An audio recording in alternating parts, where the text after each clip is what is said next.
All right, let's talk about one of the most important and maybe one of the most intimidating machines in all of modern medicine, the mechanical ventilator.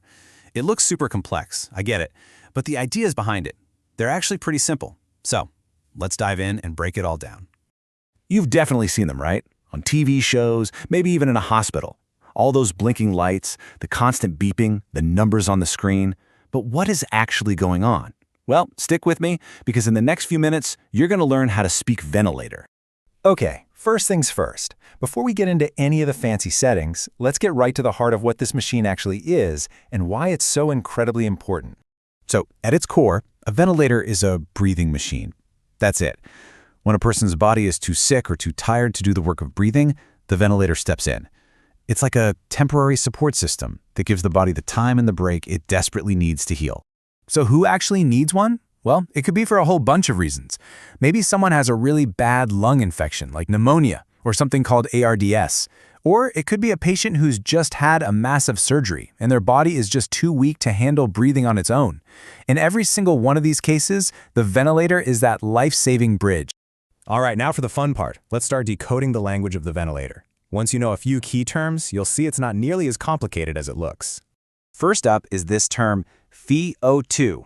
It sounds really technical, but all it means is, how much oxygen are we giving? You know, the air that you and I are breathing right now is about 21% oxygen.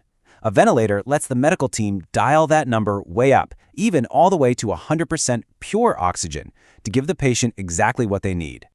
Next, we've got Tidal Volume, or TV. I want you to think of this as a measuring cup for air. Seriously.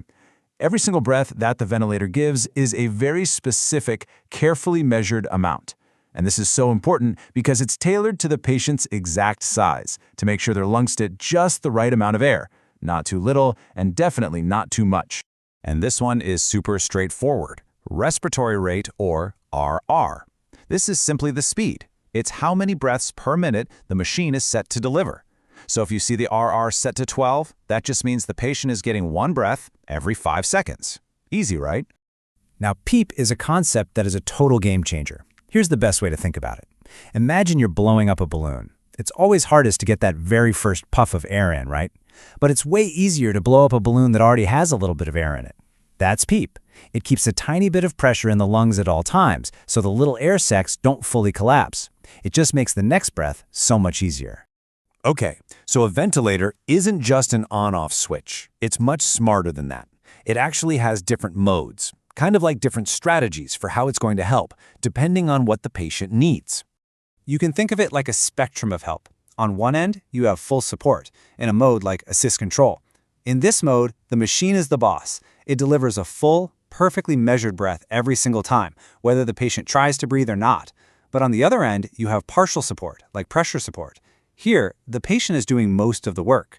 They start every breath, and the machine just gives them a gentle boost of pressure to make it a little easier. This is perfect for patients who are getting strong.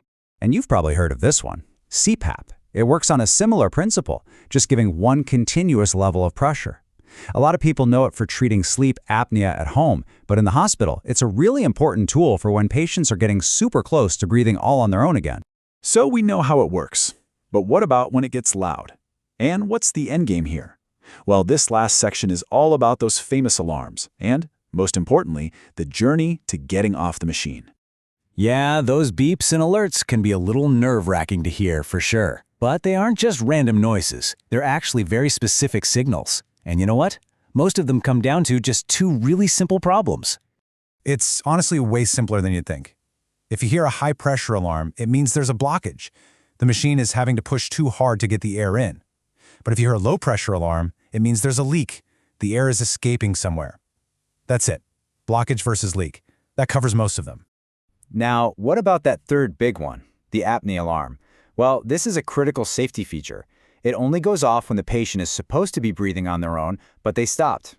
The ventilator is basically saying, whoa, hang on, you stopped breathing. I need to take over for you right now. It's a lifesaver. Of course, the goal is always to get the patient breathing on their own again. And that process has a name, weaning. It's a step-by-step journey. First, the team makes sure the patient is strong enough. Then they switch to a mode where the patient does more of the work. After that, they do a breathing trial, kind of like a test run. And if all goes well, the tube comes out. It's a huge milestone. So let's just do a lightning round recap of the absolute must-knows. A ventilator helps a patient breathe. FiO2 is oxygen, tidal volume is breath size, and respiratory rate is speed. PEEP is that little bit of pressure that keeps the lungs open. And for alarms, just remember this. High pressure means a blockage, low pressure means a leak. So the next time you see one of these machines, maybe it won't seem like such a mystery. You'll know what's going on behind the beeps and the numbers. It's not just a machine, it's a true life-saving partner, providing the one thing we all need, the next breath. Thanks so much for tuning in.